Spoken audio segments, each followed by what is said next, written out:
서울 강남의 번화한 거리. 네온 사인이 반짝이는 밤. 민재는 좁은 골목에 자리 잡은 작은 부티크의 유리문을 밀며 들어섰다.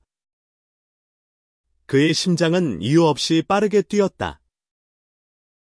왜 이렇게 떨리지? 그는 혼잣말로 중얼거리며 옷걸이를 훑었다. 민재는 25세. 평범한 회사원으로 늘 조용히 자신의 삶을 살아왔다. 하지만 오늘 그는 중요한 프레젠테이션을 앞두고 완벽한 옷을 찾기 위해 이곳에 왔다. 부티크 안은 고급스러운 향수 냄새와 부드러운 재즈 선율로 가득했다. 민재는 직원의 안내를 받아 피팅룸으로 들어갔다. 좁은 공간. 커튼 하나로 나뉜 피팅룸에서 그는 새 셔츠를 입으며 거울을 들여다보았다. 이게 나한테 어울릴까? 그는 셔츠 단추를 채우다 말고 한숨을 내쉬었다. 그 순간 커튼 너머로 누군가의 그림자가 스쳤다. 민재는 흠칫 놀라 고개를 들었다. 이거 도움이 필요하시겠네요. 낮고 부드러운 목소리가 커튼 너머에서 들렸다. 민재는 순간 숨을 멈췄다. 커튼이 살짝 열리며 한 남자가 고개를 내밀었다. 그는 28세의 준호였다. 한국계 미국인으로 날카로운 눈매와 자신감 넘치는 미소를 지닌 디자이너였다. 준호는 이 부티크의 주인으로 우연히 민재의 어색한 모습을 보고 다가온 것이었다. 셔츠가 좀 크네요. 제가 고쳐드릴게요. 준호는 자연스럽게 피팅룸 안으로 들어와 민재의 어깨에 손을 얹었다. 그의 손길은 따뜻했고 민재는 이유 없이 얼굴이 붉어졌다. 준호는 민재의 셔츠를 조정하며 말했다. 옷은 단순한 천이 아니에요. 사람의 자신감을 끌어내죠. 그의 말은 단순했지만 민재에게는 묘하게 가슴을 울렸다. 두 사람의 대화는 어색했지만 점차 자연스러워졌다.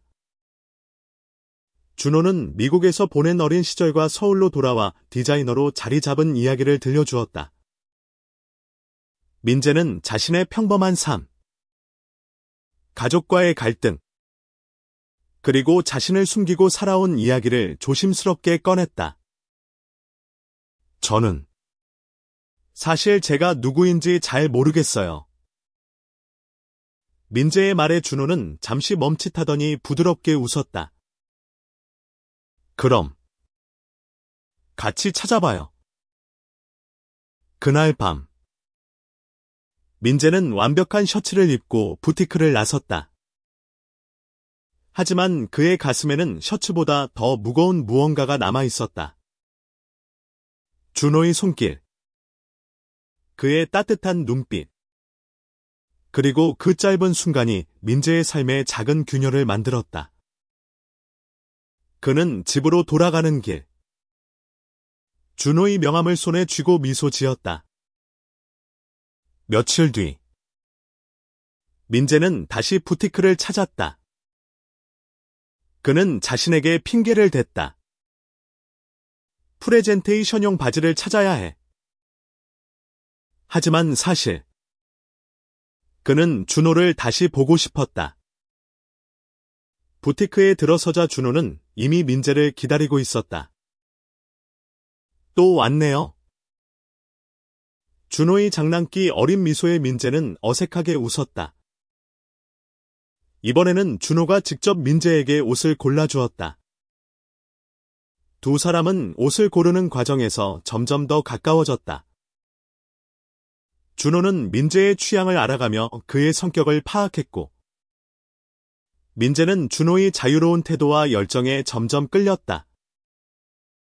왜 디자이너가 된 거예요? 민재가 물었다. 준호는 잠시 생각하더니 대답했다. 사람들이 자신을 사랑할 수 있게 도와주고 싶었어요. 옷은 그저 도구일 뿐이죠. 그들의 대화는 점점 깊어졌다. 민재는 가족의 기대와 사회의 시선 속에서 자신의 정체성을 숨겨왔음을 털어놓았다. 그는 자신이 남자를 좋아할지도 모른다는 생각을 오랫동안 부정해왔다. 준호는 조용히 그의 말을 듣다가 말했다. 민재 씨. 자신을 숨기는 건 옷을 잘못 입는 것과 같아요. 불편하고 어색하죠. 하지만 맞는 옷을 찾으면 모든 게 달라질 거예요. 그날 저녁, 준호는 민재를 부티크 근처의 작은 카페로 데려갔다. 서울의 야경이 내려다보이는 창가에서 두 사람은 맥주를 마시며 이야기를 이어갔다. 민재는 처음으로 자신의 두려움을 솔직히 털어놓았다. 저 누군가를 좋아해 본 적이 없어요. 무서워요. 준호는 그의 손을 살짝 잡으며 말했다. 그럼 천천히 알아가면 되죠. 무서워도 괜찮아요. 그 순간 민재는 준호의 손에서 전해지는 온기에 심장이 두근거렸다. 하지만 동시에 두려움이 밀려왔다. 그는 자신의 감정을 받아들이는 것이 세상과 맞서는 일처럼 느껴졌다. 민재와 준호는 점점 더 자주 만났다. 부티크, 카페, 한강변 산책길에서 그들은 서로의 삶을 공유했다. 하지만 민재의 마음은 갈등으로 뒤덮였다. 그는 가족, 특히 보수적인 아버지의 반응을 두려워했다. 어느 날, 민재의 아버지가 그의 전화를 받고 말했다. 민재야, 너 곧 30이야. 좋은 여자 만나서 결혼해야지. 그 말은 민재의 가슴을 무겁게 짓눌렀다. 한편, 준호도 자신의 고민을 안고 있었다. 그는 미국에서 자유롭게 자신을 표현하며 살았지만 한국으로 돌아와 보수적인 사회의 벽을 느꼈다. 그는 민재에게 자신의 과거를 털어놓았다. 저도 처음엔 무서웠어요. 하지만 결국 제가 누구인지 받아들였죠. 그의 말은 민재에게 용기를 주었지만 동시에 더 큰 갈등을 불러일으켰다. 어느 날, 민재는 회사 동료의 결혼식에 초대받았다. 그는 준호를 데려가고 싶었지만 세상의 시선이 두려워 혼자 갔다. 결혼식장에서 그는 행복한 커플들을 보며 자신의 외로움을 더 깊이 느꼈다. 그날 밤, 그는 준호에게 전화해 말했다. 우리 그냥 친구로 지내면 안 될까요? 준호는 잠시 침묵하다 대답했다. 민재 씨, 친구로 지내는 것도 좋아요. 하지만 마음이 시키는 대로 살아도 괜찮아요. 그의 목소리는 따뜻했지만 민재는 전화를 끊으며 눈물을 흘렸다. 민재는 준호와 거리를 두려 했지만 마음은 그를 향해 달렸다. 그는 부티크에 가지 않았고 준호의 메시지에 답하지 않았다. 하지만 어느 날 우연히 길에서 준호를 마주쳤다. 준호는 민재를 보자마자 미소 지으며 다가왔다. 왜 이렇게 바빠요? 민재 씨. 그의 농담에도 민재는 어색하게 웃을 뿐이었다. 그날 밤, 민재는 준호를 다시 만났다. 두 사람은 한강공원에 앉아 별을 바라보았다. 민재는 결국 자신의 두려움을 털어놓았다. 저 당신을 좋아해요. 하지만 이 감정을 어떻게 해야 할지 모르겠어요. 준호는 그의 손을 잡으며 말했다. 그럼 같이 고민해봐요. 우리 둘이라면 괜찮을 거예요. 하지만 그들의 관계는 곧 시험대에 올랐다. 민재의 아버지가 그의 아파트를 방문했고 우연히 민재의 전화에 뜬 준호의 메시지를 보았다. 이 남자는 누구야? 아버지의 날카로운 질문에 민재는 얼어붙었다. 그는 거짓말로 둘러댔지만 아버지의 의심은 커졌다. 민재는 점점 더 큰 압박을 느꼈다. 아버지의 의심, 동료들의 수군거림, 그리고 자신의 내면적 갈등이 그를 괴롭혔다. 그는 준호와의 만남을 줄였지만 마음은 더욱 그를 그리워했다. 준호는 민재의 거리 두기를 이해하려 했지만 그의 눈에는 슬픔이 깃들었다.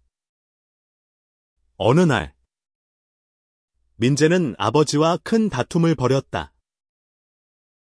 아버지는 그의 삶을 통제하려 했고 민재는 결국 폭발했다. 저도 제 삶을 살고 싶어요. 그는 집을 뛰쳐나와 준호의 부티크로 달려갔다. 준호는 민재를 따뜻하게 맞았다. 두 사람은 밤새 이야기를 나누며 서로의 상처를 보듬었다. 민재는 처음으로 자신의 진짜 감정을 받아들였다. 저 당신과 함께 있고 싶어요. 준호는 그의 손을 잡으며 미소 지었다. 그럼 같이 걸어가요. 민재는 자신의 정체성을 받아들이기 시작했다. 그는 가족에게 솔직해지기로 결심했고 준호의 지지에 힘입어 아버지에게 자신의 마음을 밝혔다. 아버지는 처음엔 충격을 받았지만 민재의 진심에 조금씩 마음을 열었다. 민재와 준호는 함께 새로운 삶을 꾸려갔다. 그들은 서울의 작은 아파트에서 동거를 시작했고 서로의 꿈을 응원했다.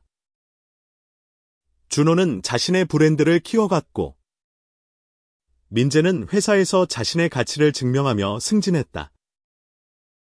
하지만 사회의 시선은 여전히 차가웠다. 그들은 종종 사람들의 비판과 편견에 부딪혔다. 그럴 때마다 그들은 서로의 손을 잡으며 힘을 얻었다. 1년 뒤 민재와 준호는 서울의 한 공원에서 작은 파티를 열었다. 그들의 친구들과 가족들이 모여 그들의 사랑을 축하했다. 민재의 아버지도 조심스럽게 참석해 아들의 행복을 빌었다. 민재는 준호와 함께 무대에 올라 말했다. 저는 오랫동안 저 자신을 숨겼어요. 하지만 이 사람을 만나고 진짜 저를 찾았어요. 준호는 그의 손을 잡으며 말했다. 우리는 서로의 옷을 고쳐 입었죠. 이제 완벽해요. 그들의 이야기는 단순한 사랑 이야기가 아니었다. 자신을 받아들이고 세상의 편견을 넘어서는 이야기였다. 민재와 준호는 서로의 손을 잡고 서울의 거리를 걸었다. 그들의 발걸음은 가볍고 미래는 밝았다.